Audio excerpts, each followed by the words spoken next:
1948 के पहले हमले से लेकर या धारा 370 और 35A को लादने तक हर जगह पर कांग्रेस के शीर्ष नेतृत्व ने, नेहरू गांधी परिवार ने पर्वतीय गलतियां की, जिसका दशकों से देश भुगतान कर रहा है।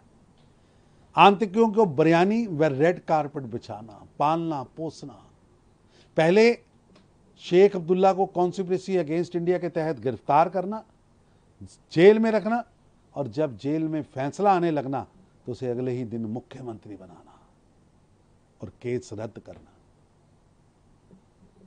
कांग्रेस की इन ऐतिहासिक गलतियों के कारण 1,60,000 कश्मीरी पंडितों को अपना घर छोड़ना पड़ा, दर दर भटक रहे हैं।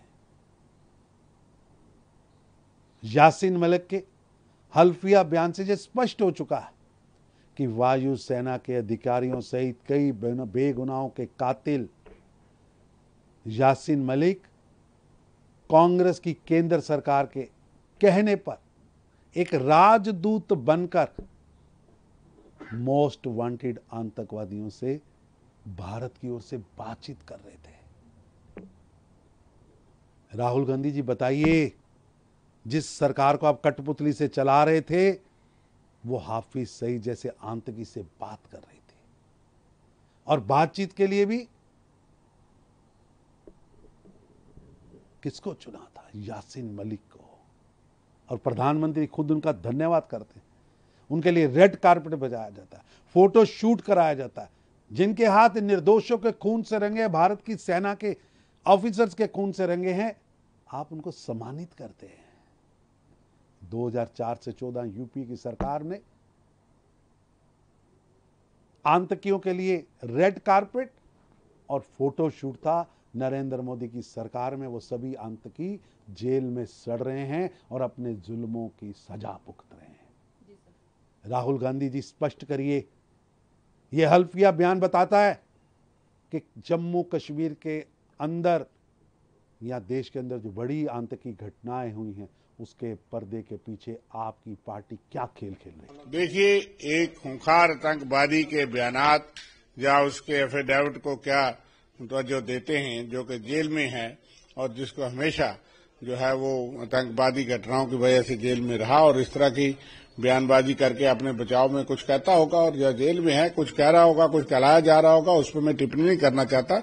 लेकिन कांग्रेस पार्टी और डॉक्टर मनमोहन सिंह की गवर्नमेंट ने 12 साल में पाकिस्तान को अलग थलग करके रखा और आतंकवाद के विरुद्ध एक ठोस नीति थी। हम बोलते कम थे डॉक्टर मनमोहन सिंह जी, लेकिन ठोस नीति थी।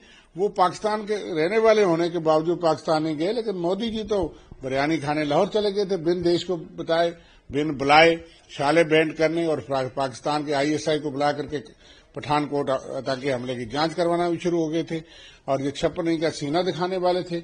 लेकिन जिस पाकिस्तान ने यहाँ लहूलुहान कर दिया, यहाँ पहलगाम करवा दिया, यहाँ आतंकवादी घटनाओं को इतना बढ़ावा दिया और उस जनरल को, वो खूनी जनरल जो है उसको बुला करके अमेरिका का राष्ट्रपति जो इनका दोस्त है वो लंच करवाता है और बार बार उसको ऑनर करता है और जांच कमेटी आतंकवाद के खिलाफ जो है उसमें पाकिस्तान को एक बहुत बड़ा रोल मिल गया है।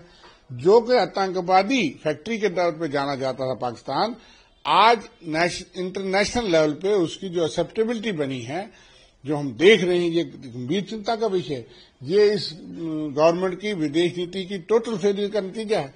2 मुल्क हमारे साथ, इटली और इजराइल, थोड़े से खड़े हुए ऑपरेशन सिंदूर और पहलगाम की दर्दनाक घटना के बाद, तो ये फेलियर नहीं है मोदी गवर्नमेंट का।